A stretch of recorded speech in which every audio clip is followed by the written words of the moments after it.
Hold on.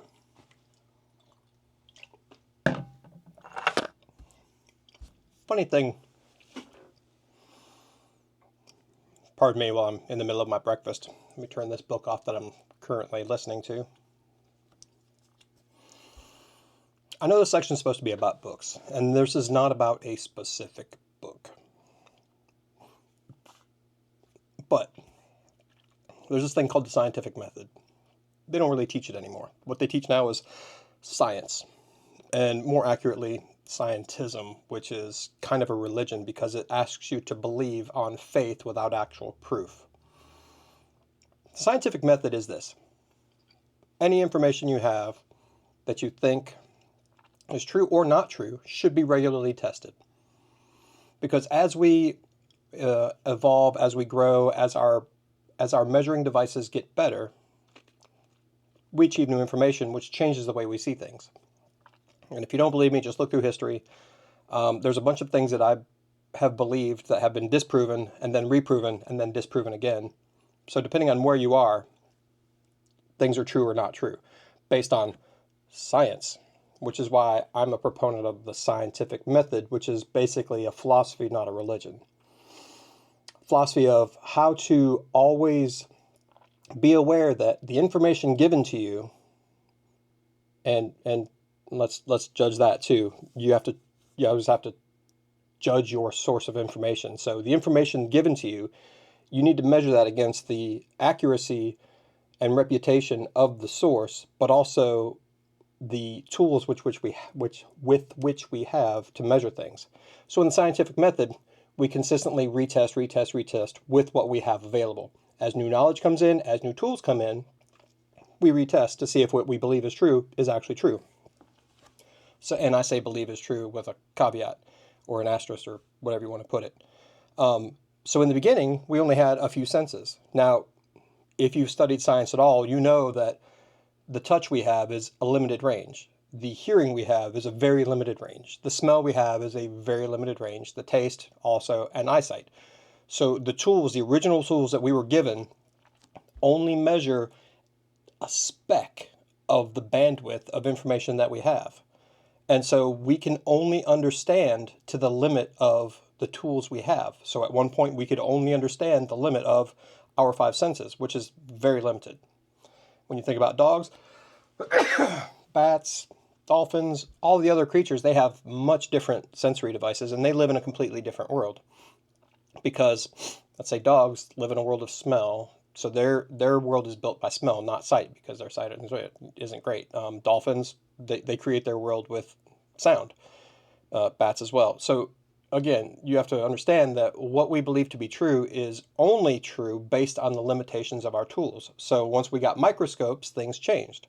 So what we used to believe was true, once we got microscopes, because we only had like our five senses, we could then see, those things weren't necessarily as true as we thought, and they weren't true in the same way anymore. They might be still true, but with a different kind of understanding. The scientific method teaches us to always be skeptical.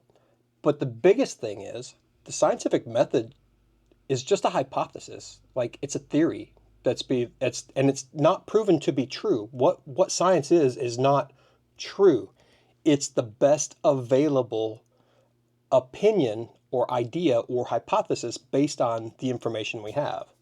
So the scientific method should always be applied to all things in your life. All things.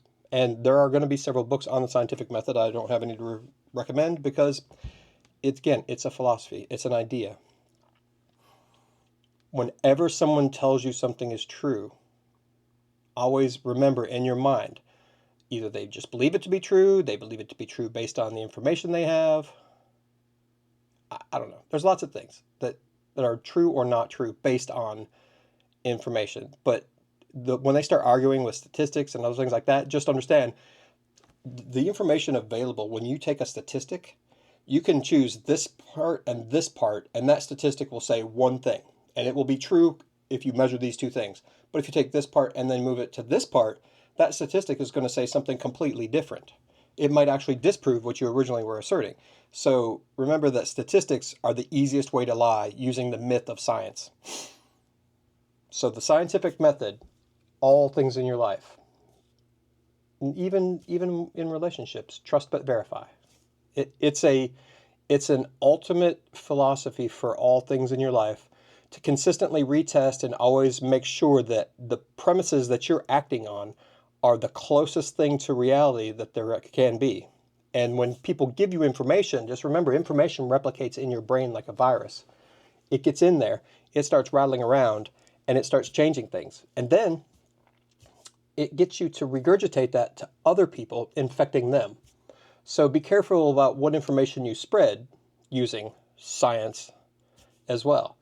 Don't ever state anything is 100% true because you never know if it is or not. So you can use words like, at this point, I believe this is the most reasonable explanation. But also, here's 3 other explanations that sound very reasonable too. I chose this one because blah, blah, blah. In relationships with people, when someone says something about someone else, just remember they're using their reality created by their experiences, so it's going to be shaded by that. So if they're a person who has been in a lot of bad situations, they're going to always look at something someone's doing and consider it to be bad. Vice versa, if someone's always in a good situation, they're always going to see the best in people, so they might tell you, something's not happening if it is. But the scientific method is a great tool to use in your everyday life to always, always, always just not be sure about anything. Because the minute you know you're sure, that's when you know you're wrong. I hope you read something about this. I know you're probably not. So that's why I'm making these videos for you. All of you, please, maybe one day read some books. Because you might be watching this after I'm gone.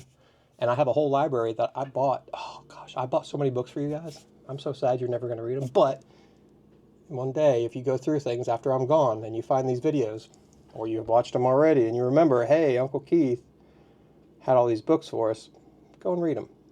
But definitely remember the scientific method, not science as a religion. Science as a philosophy. I love you. Go read a book.